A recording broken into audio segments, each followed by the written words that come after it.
Mom spent months searching for my brother. Then she sealed the doors.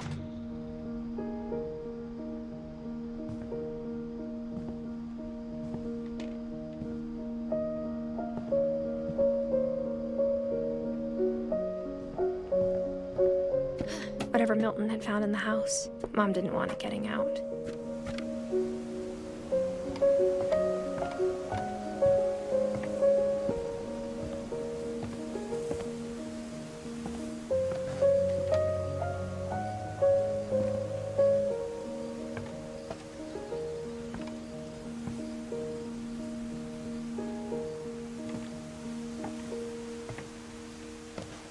Mom definitely blamed Edie, but I think Lewis blamed himself.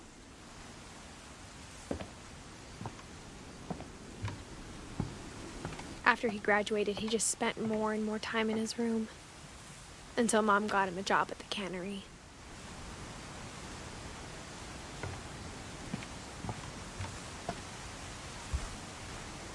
Everyone always told me to stay out of Lewis's room, except Lewis.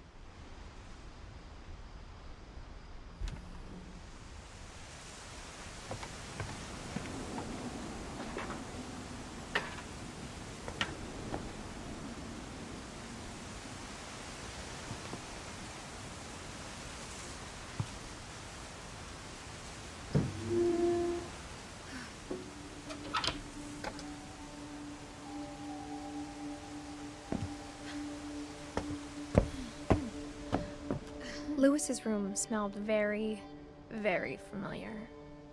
That part of him lived on.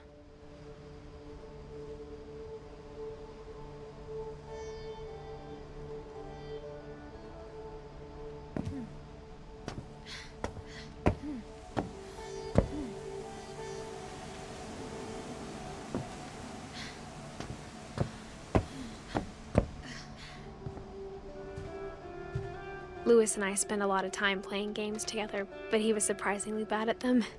He died a lot.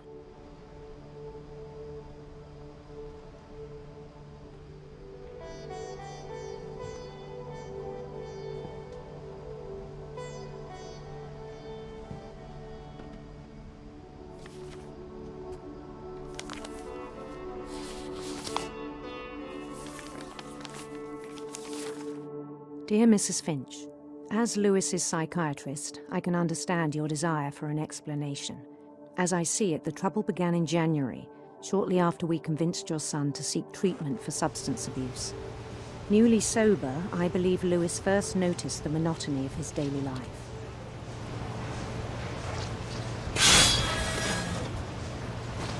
He kept working at the cannery, but he withdrew part of himself.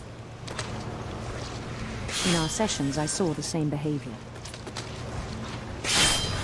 His mind began to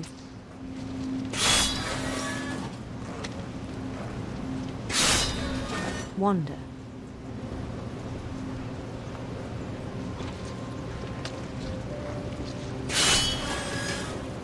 I asked him to describe it. He said he started small, imagining a labyrinth.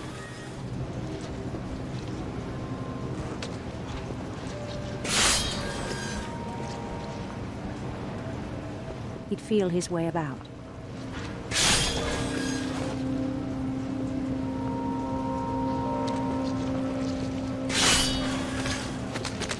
Then something moved. Bats. And toads.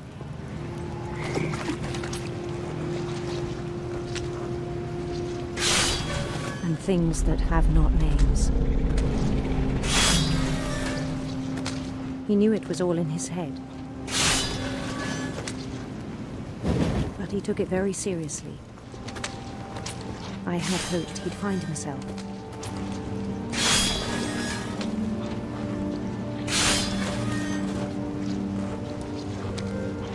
But he found something more. I worried about him then. Daydreaming at the cannery.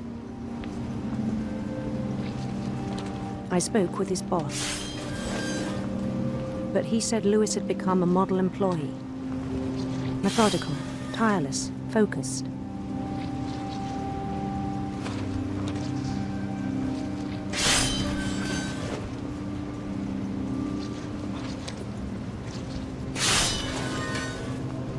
Like a whole new Lewis. So I let him go on.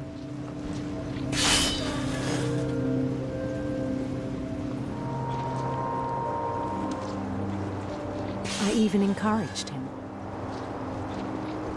It seemed very promising at first.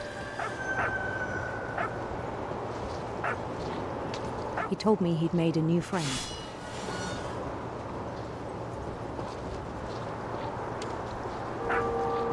On the edge of a city he named Lewis Topia. He built the city up slowly, brick by brick. Then he made musicians.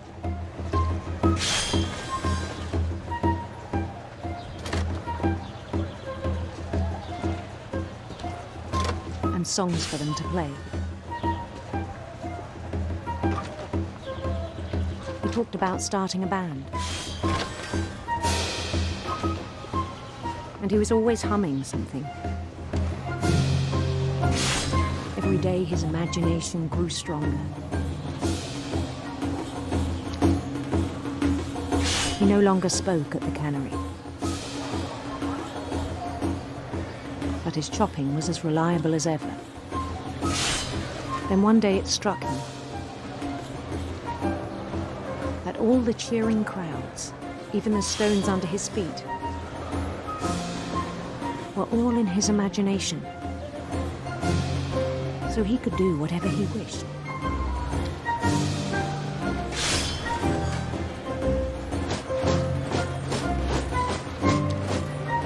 He held an election for mayor. And he won. They begged him to stay, but his mind was already wandering. It became a game for him.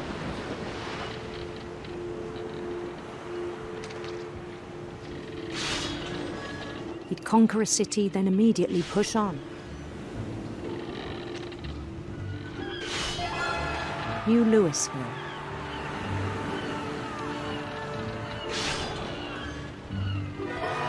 St. Louis. He started drifting away from our reality.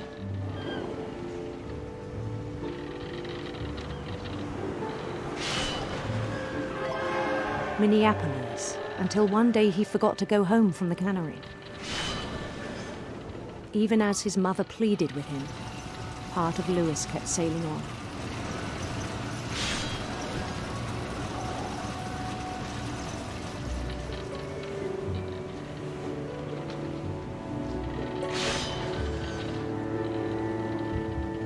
In Lewisburg, he heard rumors of a handsome queen.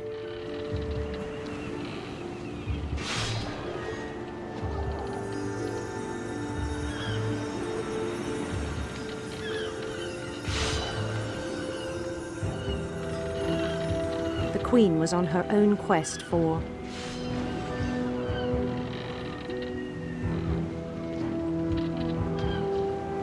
radiant rainbows.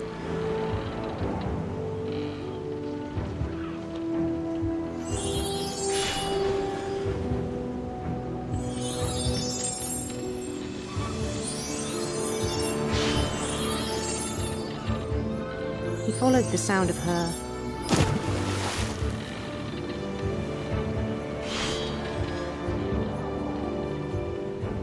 silver harp.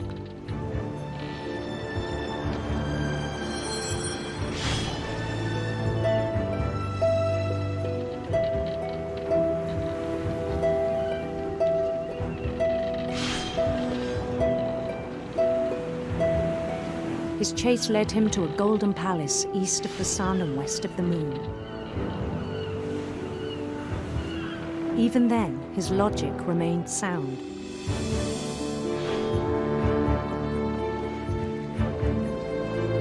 He knew the world was all in his imagination.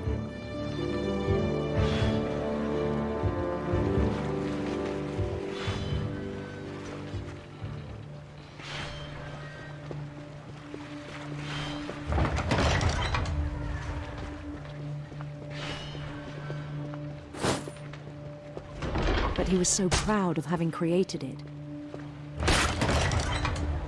In his own eyes, he'd become something greater than a king.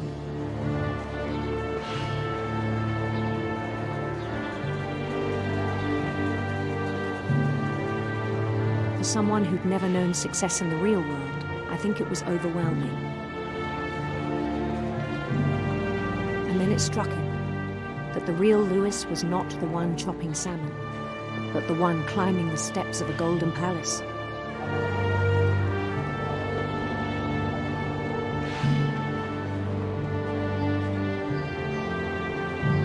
My imagination is as real as my body, he told me.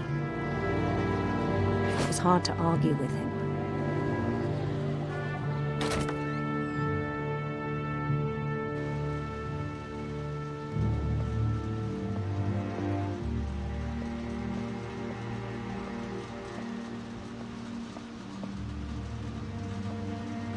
We began to forget the world we know.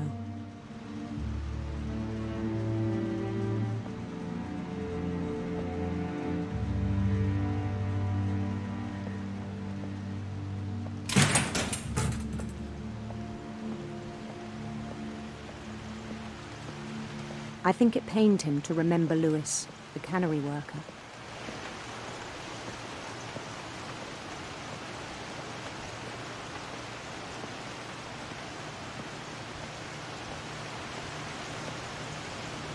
He began to despise the man with a royal contempt.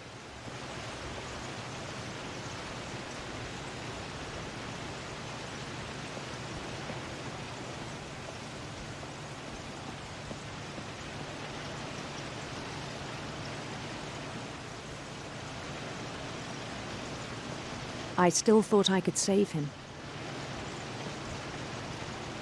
Even after he said he was being crowned king over all the lands of wonder. The palace would be packed with his companions.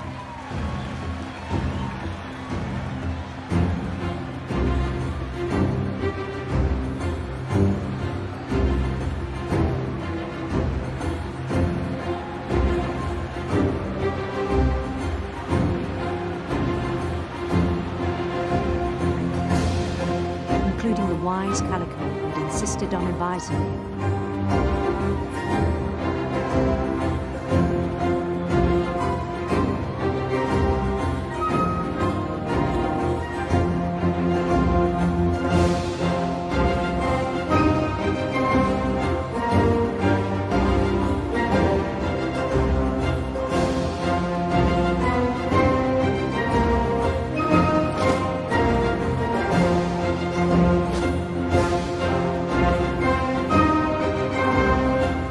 Queen waited, holding his crown.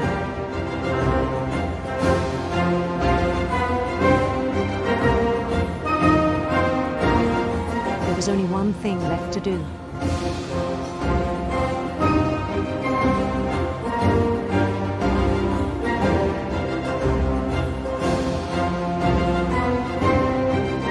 Bend down his head.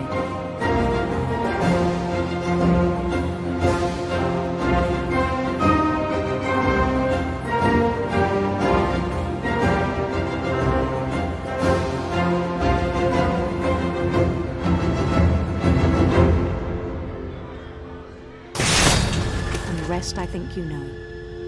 Mrs. Finch, your son was a kind man who will be missed by all of us who knew him.